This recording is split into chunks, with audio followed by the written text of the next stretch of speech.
Hi there, this is Kevin Matthews and you're watching PoPTV Talking the Line. Today we speak to Adrian Jones out of Basement in My Loft about the new album, See the Rhyme in the Dirt and the Grime, and also about the album launch, which is on the 30th of October, this Saturday at 9 o'clock at the Prince of Wales. Thank you. Okay, about your new album, the debut album, See the Rhyme in the Dirt and the Grime, yeah? So could you share with us a little bit about the making of the LP, the highs and lows, what was it like, Yeah, I mean, it was an idea that we thought was going to be just a spontaneous, let's get together, bash out 8 or 9 songs and enjoy ourselves and get something down, in a short time frame. But what happened was in between that we actually really got into it in the early days, I remember. And we took it quite seriously and it went to 12 songs. It was recorded in 5 days.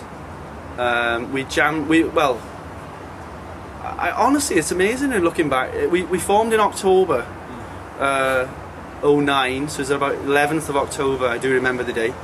And we got together in the studio 11th of October. And by December the 19th, we'd had all the drum tracks down, and the DI and the bass and the cello. It was all done. It was a very, very fast forming of a band, a very, very fast process. I mean, I'd written the songs prior to that over about maybe a 1.5 year, 2 year period, something like that. So it was like really fast.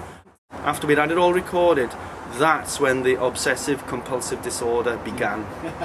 That's when the psycho started turning up.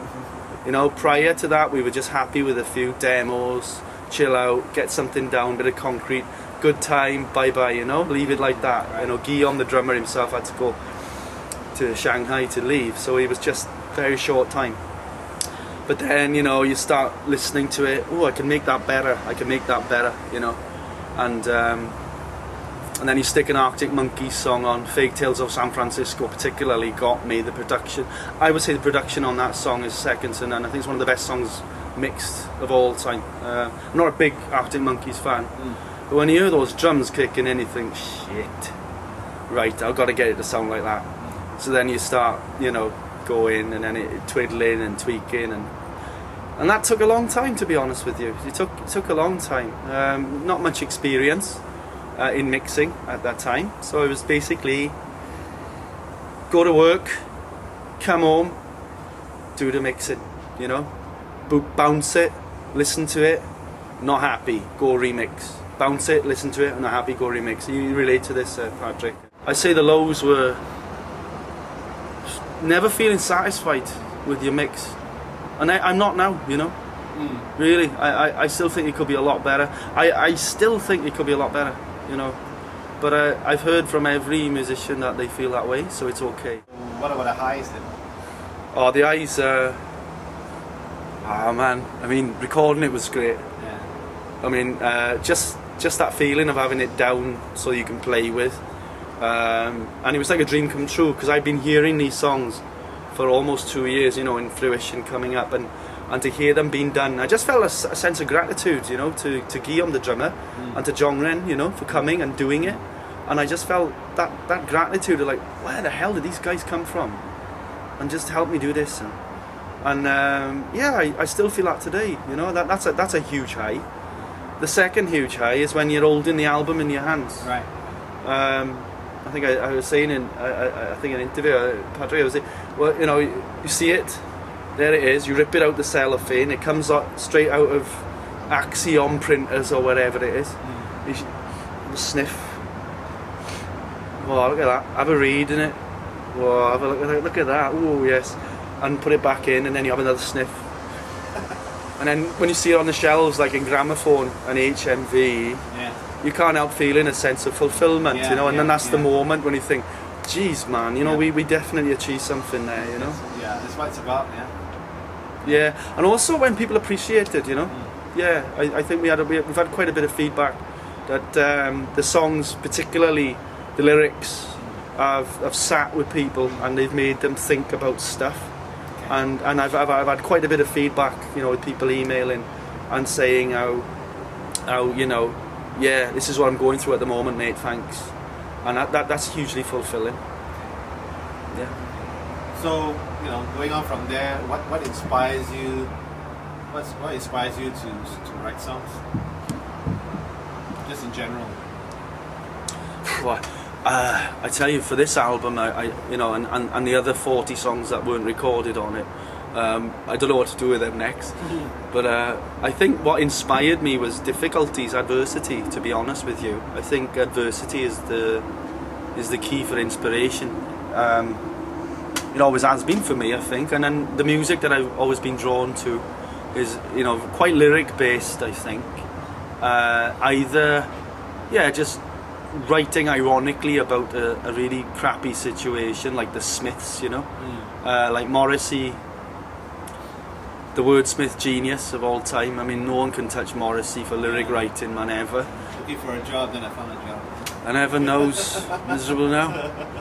So my friend wrote that on the school desk, you know, and he got suspended, and it was kept there. We took pictures of it. It's hilarious, absolutely hilarious. And I think that's again, that comes from adversity. That right, you know. So I think you look at a lot of the stuff like the Jam, you know. They're all, look at that, and that's entertainment. The whole song is just reporting. I'm not happy here, man. You know, I think you can say 90% of Jam songs are pretty much written from the adverse side of things. Kicking the balls. Kicking the balls, yeah. That's right. Going underground, mate. You know, and pretty all of the great songs. So I think for me as well, I've always been drawn to those things, and even uplifting, inspiring lyrics as well. I mean, look at Jesus and Mary Chain. You know, they're down there, and it's so inspiring in that adversity. You feel you can relate to it when things are negative, and I think, I'll be honest, I think my mind's probably more negative than positive most of the time.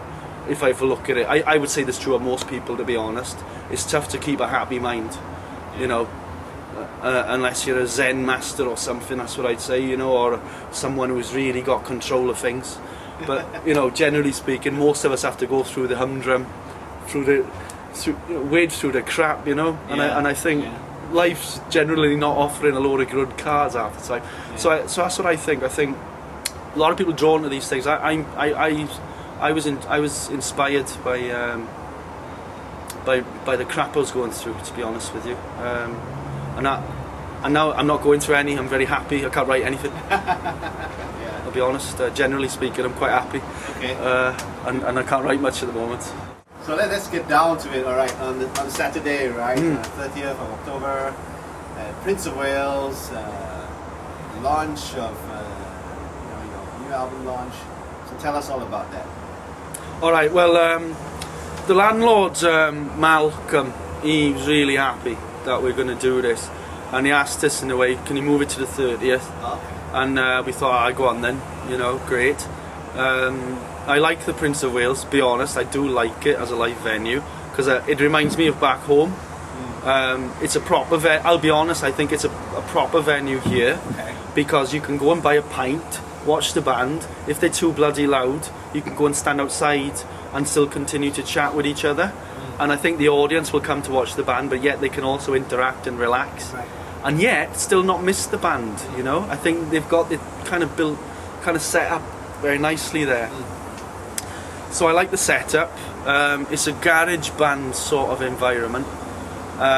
He's very happy for us to do original songs on a Saturday night, which we believe is a groundbreaking moment. You know, we will not be asking for any requests.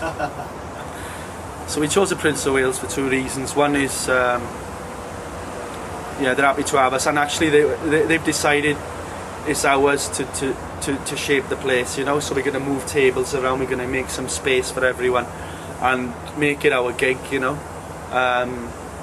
As well as us playing, etc. will be playing.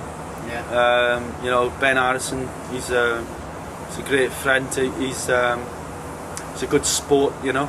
He's a nutter. He's a nutter. And as Jack Kerouac said, the only ones for me are the mad ones.